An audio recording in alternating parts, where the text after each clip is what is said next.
Crash Bandicoot in Sane Trilogy. It's a year of nostalgic games.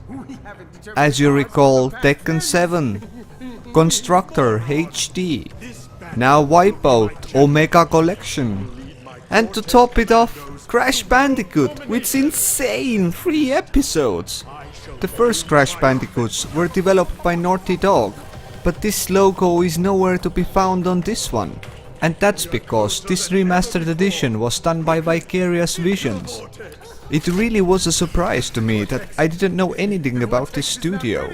And now, after a little searching in Wikipedia, I found out that Vicarious Visions is developing Destiny 2 as well. It was a news to me that even Doom 3 on Xbox was developed by them. I'm really happy seeing this remastered edition on PlayStation 4, especially that from 1999 to 2007 their main concentration was on Game Boy Advanced.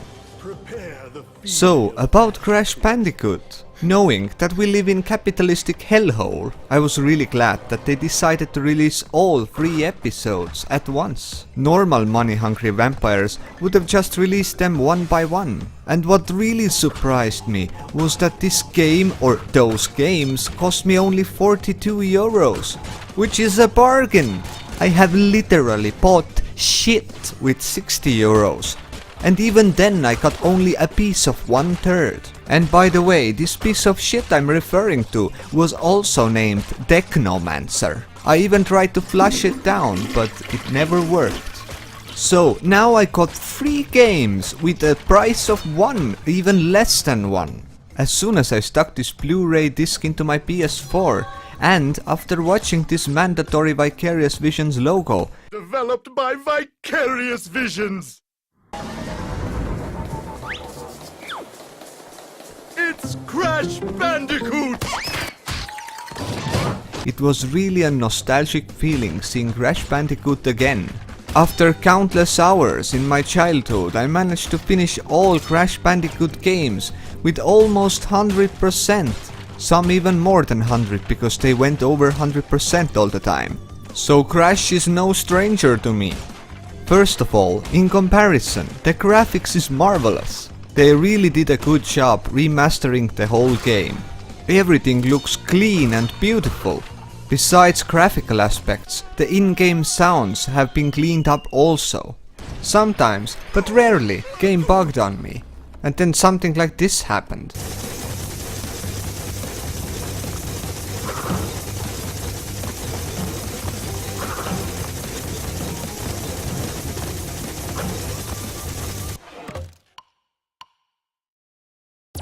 It's funny to say this, especially after remastering, but this Crash Bandicoot actually felt like real Crash Bandicoot in the very first time I played it.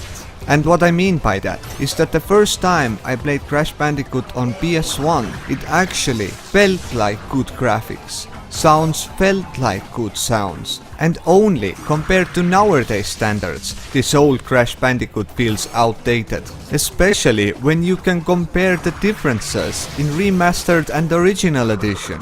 What I'm trying to say is the first impression of Crash Bandicoot is just as good as the remastered edition today. But putting aside all the visuals and beautiful audio sounds, let's get into the gameplay. And it's just as fucking hard as it was when I played it 15 fucking years ago. And shit, I even died more than in Dark Souls. And it's even harder than boss battles in Bloodborne. And that's a harsh reminder that game developers have been spoiling us with games that require no practice and offer no challenges. I'm just mad that I've gone soft, and many people who struggle with the game have gone soft also. I am going to quit this soft and hard analogy right now because it doesn't fit into place. Anyways, Crash Bandicoot. It reminded me the struggles of childhood. The game that taught me the most valuable lessons in life. The 3 P's. Practice, precision and patience. And if you don't have those, you can just quit on Crash Bandicoot, or while you're at it, quit on life. There were some levels I actually spent 3 or 4 hours completing. Especially if you want to collect all the boxes. And I really hated levels where you have to collect all the boxes and not die even a single time.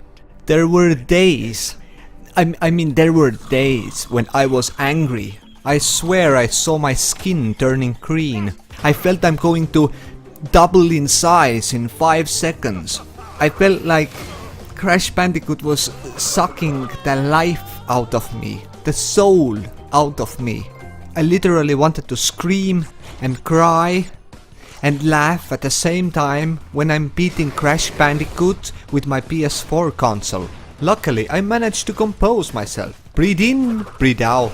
Wax on, wax off. I gathered all the gems, all the crystals, collected all the boxes. I even unlocked special endings. And I actually remember some of the bonus levels that, yeah, I can play 100 times through and still I fuck up somewhere.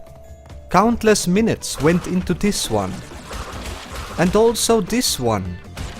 And it really takes a lot of practice and patience to complete those levels. My secret to complete the levels was actually learning to use D-pad again. This analog controller stick has a stupid delay. It only reacts when it's fully turned to left or right. And with Crash Bandicoot you lose those microseconds which you actually really need. Although analog controller has better directional precision. I was really considering getting a platinum trophy in Crash Bandicoot, but I quit as soon as I saw that you have to complete all the time trials and with a gold or better relic. If you complete Cortex Strikes Back, the second episode of Crash Bandicoot, you will unlock fast running shoes or some sort of speed shoes, but even then the relics are really hard to get, especially the platinum one. I may be up for the challenge in a couple of months, but right now I don't feel like it's worth my time. A huge respect for people who actually complete the game with all their relics as well. A lot of people don't remember Crash Bandicoot being so difficult game. And it goes for me as well. I actually rediscovered it. Remembering all the levels actually doesn't give you any edge. You will still have to struggle your way through all the levels. I would really like to know what does new generation of Crash Bandicoot players think about it. People who actually play this for the very first time. There aren't many platformers comparable with Crash Bandicoot. Most of them are just side-scrollers where you don't have to navigate in a 3-dimensional space. Because most fails in Crash Bandicoot are usually getting your jumping assessments wrong. For me to get those jumps right, I usually concentrated on Crash's shadow. And the best suggestion in Crash Bandicoot is to enter a level with a lot of lives. Most likely if you begin the level with only 4 lives, you won't complete it. You can maybe get the 3 checkpoints, 2 checkpoints, you are almost at the end. And then you will lose all your 4 lives and all your hard work is wasted because game over sign means you have to start the level all over again. Game over. Luckily all the live exploit places are still there in the remastered edition. In Crash Bandicoot 1 you have level Castle Machinery on 3rd Island. First, you need a green gem from getting all the boxes in the Lost City without dying. Then just pick up all 29 lives on Gem's path, quit the level, reload, and all the lives have been respawned.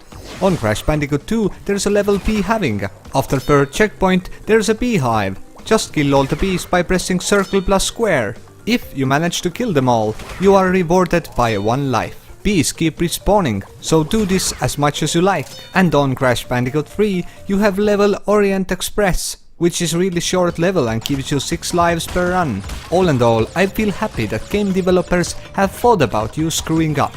Thus they have implemented those exploits. So, what do I actually think about Crash Bandicoot the Sane Trilogy? Well, It's a really good game to get mad at. It's also really rewarding once you've completed it. Kind of a love and hate relationship.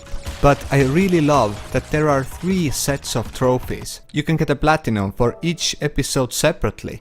I also wanted to include that all the Easter eggs are at the same spots they were 20 years ago. That includes Road to Nowhere bridge exploit, Triceratops level in Crash Bandicoot 3, and developers also included some new ones, like references to Uncharted 4, as it was vice versa in Uncharted 4, where you could play one full level of Crash Bandicoot on PS1. Those kind of secrets, Easter eggs and references are what make the game cool. Actually, those kind of things make all the games cool.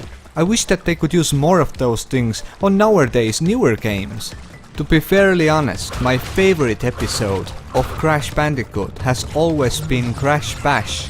I really hope that Vicarious Visions will remaster this one and Crash Team Racing as well, and especially after seeing such a success with this one.